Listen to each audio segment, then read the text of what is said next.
काय वरमाई झालं ना सगळं तुमच्या मनासारखं? नाही म्हटलं आता सासूबाई झालात. सुनेच्या रूपानं लेकच आलीये घरात. लेकीला का कुणी सासूरवास करतं? आपल्या पुंडलिकाचं भाग्य म्हणून अशी सालस आणि सुंदर पत्नी त्याला मिळाली. म्हणजे आमचं भाग्य काय कमी होतं की काय? काय हे बोलता? अजून पाहुणे मंडळी आहेत म्हटलं घरात. हो हो, पण काही म्हणा, परमेश्वराच्या कृपेनं एका फार मोठ्या कर्तव्यातून आपण पार पडलो नाही. हो ना. अरे ये बाळ, ये ये. नमस्कार करतो. आयुष्यमान भव. तू आता या घरची लक्ष्मी झालीस. ही धनसंपदा आता तू सांभाळायचीस. हो, आणि मी सुद्धा आता सगळी शेतीवाडीची कामं पुंडलिकावर सोपवणार आहे. बाबा आई, हे काय चालवलंय तुम्ही? बाळ पुंडलिक, अरे आता तू गृहस्थाश्रमात प्रवेश केलायस तेव्हा या सगळ्या जबाबदाऱ्या तुलाच पेलाव्या लागतील. आम्ही आता वानप्रस्थाश्रमामध्ये प्रवेश करणार तेव्हा घरदार, शेतीवाडी, व्यवसाय हे सगळं तुला सांभाळावं लागणार आहे. सुनेच्या सल्ल्यानं. काय ग? पोरं थकली असतील, जा बाळ, आराम कर. या.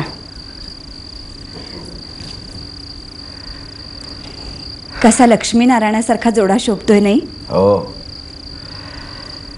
बस या दोघांनी सुखाने संसार करावा म्हणजे भरून पावेल. हो ना.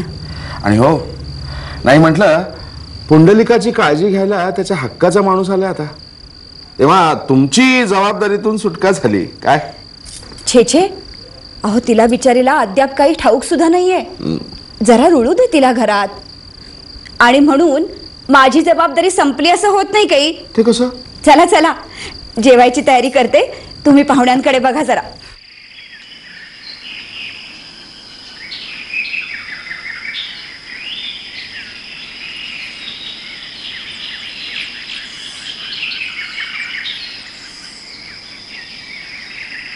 काय पिलंभट, गेल्या सप्ताहात दिसला नाहीत. हा, तुम्हाला सांगायचंच राहिलं.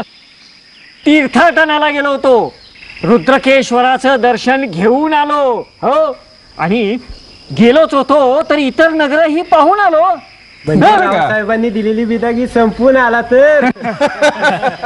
पण हा, काही म्हणा, रावसाहेबांनी पुंडलिकाचं लग्न अक्षरशः थाटात केलं. हा, काही म्हणून काहीही कमतरता पडली नाही बरं का. हा, आणि माझ्या मते कशी असणार, अहो त्यांच्या घरातलं एकच आणि अंतिम कार्य बरं का. हा, त्यामुळे गाव जेवण आणि मस्त सगळे तृप्त होऊन गेलेत. नाही, मला आनंद होतोय तो एकाच गोष्टीचा. आता तो कोणता? आता ह्या पुंडलिकाचं लग्न झाल्यामुळं त्याच्या इतर खोड्या सगळ्या बंद झाल्या. हे मात्र खरं. अहो गेल्या 10 दिवसात त्याचं तोंड म्हणून दिसलं नसेल, अहो त्याला सूर्यदर्शनही नसेल. घरात कोंडून. लग्न म्हणजे कैद असते, हे पुंडलिकाच्या बाबतीत अगदी खरं घडलं. अहो कैद कसली, कुत्र्याचं शेप उठते, नळी बाहेर काढलं तरी वाकडं ते वाकडच बरं का. ही नळी निघणारी नसते बर का. माणूस एकदा संसारात अडकला की त्याचं बालपण संपलं, संसाराचं ओझं त्याच्या उरावर आलं. आणि मग या असते नसते व्याप करायला त्याला फुरसतच मिळत नाही. आणि हा बरं का, हे सगळं पिलंभट स्वानुभवावरनं सांगतंय.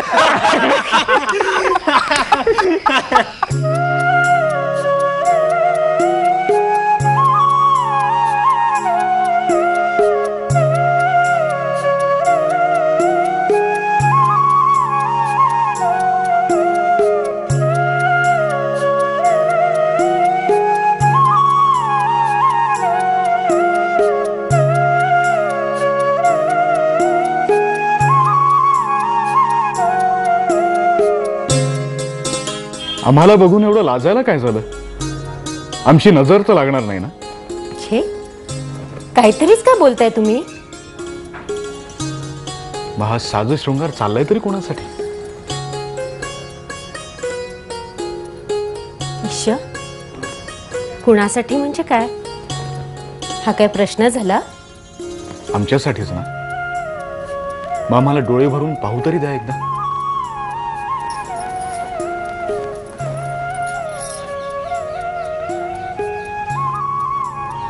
तुमच्या या सौंदर्यानं आम्ही घायाळ झालोय.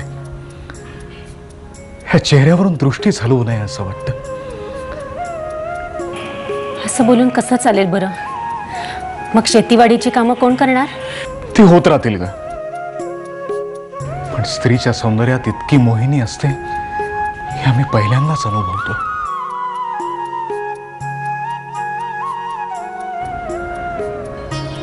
पण ह्यापुढे फुलांच्या पाकळ्यांसारख्या या कोमल हातांना कष्ट द्यायचे नाहीत बरं. हे पाय जमिनीवर टेकवायचे नाहीत. बाहेर वाऱ्यावर जायचं नाही. ही सतेज कांती अशीच राहायला हवी. असं करून कसं चालेल? घरची कामं तरी करायलाच लागणार ना. ती मी करीन, पण तुला कष्ट पडू देणार नाही. खरंच इतकं प्रेम करता माझ्यावर? जीवापेक्षा जास्त.